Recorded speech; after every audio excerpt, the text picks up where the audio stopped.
Um, well, SWSS describes itself as a collection of the best militants on the campus, and that's largely true. If you look at any of the campaigns that go on, SWSS really lead the vast majority of them, provide the, most of the initiative and also most of the legwork, I should think, or an awful lot of it. SWSS's priorities are only to make sure that all the campaigns that crop up. Well, that's not quite true actually, because we try and initiate campaigns as well where we think it's possible and where we think something ought to be done. But really it's to make sure that that initiative is provided, not always to do it ourselves, because one of the priorities is to actually encourage other people to play a part in it, in initiating things like that. And how do you do this? How do you work? How do we work? Well, it's fairly informal. What we do is, it would depend on the specific campaign, but really we would first of all approach other people to find out who wanted to do something and what they wanted to do, and really look for a common basis on which we could work with them. And then on that basis we would start producing leaflets, arguing with people, going around the snack bars, I don't know, maybe door to door, and trying to involve as many people as possible, and then, whatever came next. Not with no platform, it's a picket, or it might be to build support for an ultra-virus payment, something, whatever it happens to be. How do you recruit? Well, we don't do much recruitment to SWSS. I mean, actually, most people join us at the beginning of the year because it's fairly clear-cut what we stand for. When you're at Freshers' Fair or something like that, make it fairly plain what we stand for. And what tends to happen is a lot of people with good intentions join us then, and then a fair amount of them drop out quite quickly, and then the rest of them, usually remain with us for the rest of the year. And how do you recruit on campus for SWP? Well, that's the beauty of SWSS really, is that we get together and argue what ought to be done, and usually we're right. Like if we say that, the second occupation in the first term of this year, we said it isn't a very good idea to do this, and actually we were borne out. It wasn't a very successful occupation, let's say. So what happens is, since the people in SWSS are the best militants, it becomes fairly obvious quite quickly that the people in the SWP on campus, who are all part of SWSS, have really got the clearest idea of what to do on the campus, the tactics, as opposed to other people coming from the Labour Club or wherever, the anarchists, I don't know. And really we convince people on that basis. They do, actually the vast majority of people who join SWSS don't join the SWP at all, but the ones who do are really recruited on the basis they're very active and they're convinced by what we have to say. What part does SWSS play in building a strong left as a whole? Well, I think actually it's extremely interesting, because the left of the Labour Club, on York campus at the moment, is actually, I think, fairly strong. Now, it's strong because there is a very strong and very active SWSS. I mean, in national terms, actually, the SWSS at York is very good. And because of that, actually, it pulls over the left wing of the Labour Club and actually makes them quite coherent. In that sense, they're sort of parasitic on us. But that's a good thing. I'm not bemoaning that. It's actually quite nice to have a strong Labour Club when quite a considerable section of the most active part of the Labour Club will support good left-wing motions. Do you think there's a future for a organisation or a left caucus within the Labour Club? Is there a future for it? I think it really depends what goes on inside the university, because one of the things that holds SWSS together and makes it such a coherent group is that we have a kind of national perspective. We work around the town, and so we very much see what we're doing as being part of that, and that really keeps SWSS together through times when there isn't much happening on campus. I think the left of the Labour Club can be, extremely good, useful body when things are very active on campus. Actually, if there's no campaign on campus, it's usually difficult. Usually nothing really happens inside the Labour Club. I think that's true. If there were another credible left-wing group, I'm going to say, there were. Let me see, how shall I phrase this?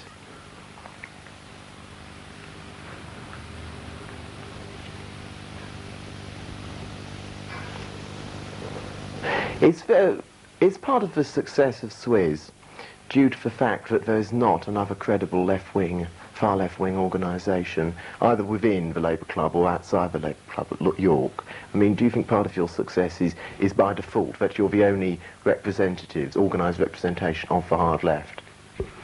Well, it's certainly not by default, but the fact that there are no credible alternatives is bound to help us, isn't it? I mean, because it means that we are the credible alternative. But that's true to greater or lesser extent on most campuses. Actually, SWSS are the people that provide the lead. You might get one or two, I don't know, members of other sort of hard left groups, but actually there's a good reason why those groups aren't particularly big in the colleges or elsewhere. That's because they're wrong in what they argue about tactics, and actually SWSS is right. So it's a kind of, yes, the fact that other groups are weak helps us, but it's not an accident that other groups are relatively weak as compared to us. Actually it's because we have the right tactics and the right arguments, and I would say go about things in the right way, that we can sustain ourselves as opposed to other groups. No, just a few other points.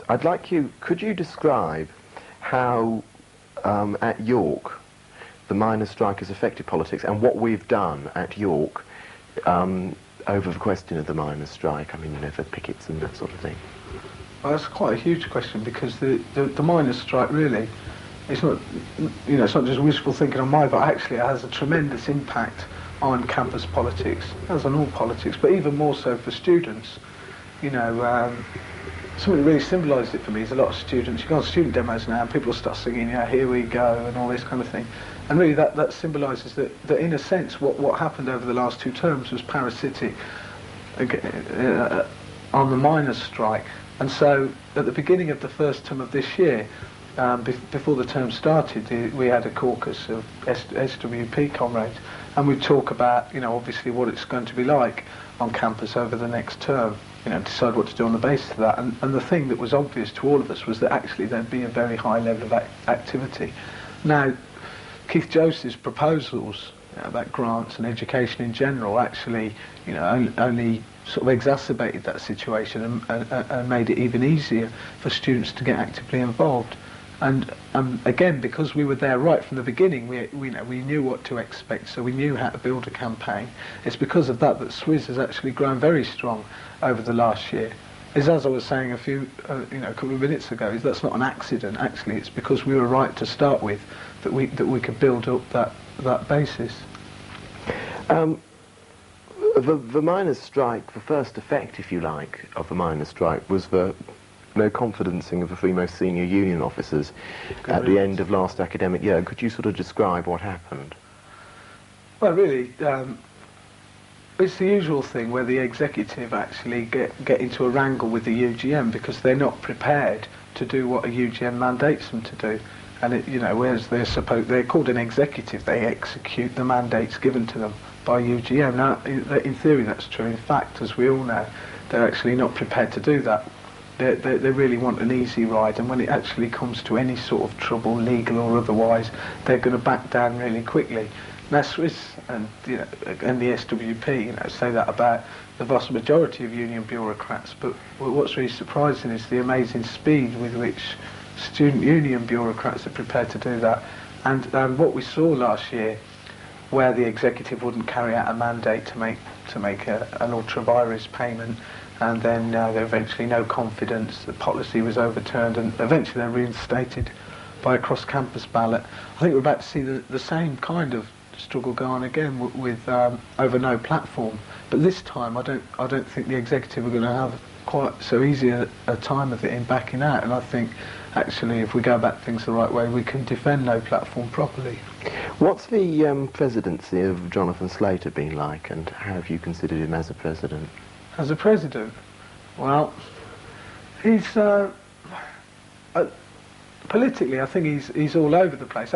Actually, having said that, you can characterise him quite simply as being very right-wing Labour club, and the proof of that really is that when the miners' strike started, he didn't know which miners to support, the strikers or the scabs. But once it became obvious that actually the sort of thing the Labour movement does is support strikers, he began to toe the line with that, and you can see that all over the place. But again, having said that, He's not a bad president. I think he's quite a good one for SWS to have, because he's right-wing Labour, so he really disillusions any of the decent militants in the Labour club and makes it easier for us to talk to them. And also, he's quite principled in his own way. And actually, if he gets his teeth into something, he's likely to keep tugging away. And I suspect that on the executive, he'll be the only member of the executive, and I'm thinking of the new Labour club, executive as well. I think he'll be the only one to really support no platform for whatever reason. So in that sense, yeah, he's a good president. I mean, consider the alternatives, the Melvin Rofts of this world. I mean, really, Jonathan's excellent compared to that. Well, how about that? And what about Edmondson? Did you get us on about Edmondson? Well, I don't remember an awful lot about Tim Edmondson's reign, but I think typical Labour club exec, really. He wanted the respectability and so on of being on the executive, and it's all, I mean, that's in his CV now. So he got what he wanted. He wasn't prepared to follow the mandates of a UGM, but that's hardly earth-shatteringly surprising. He stood because he wanted to be on the executive, and he wasn't really prepared to support the socialist politics that he said he stood for. If you pause a second, Alex. Is there anything else?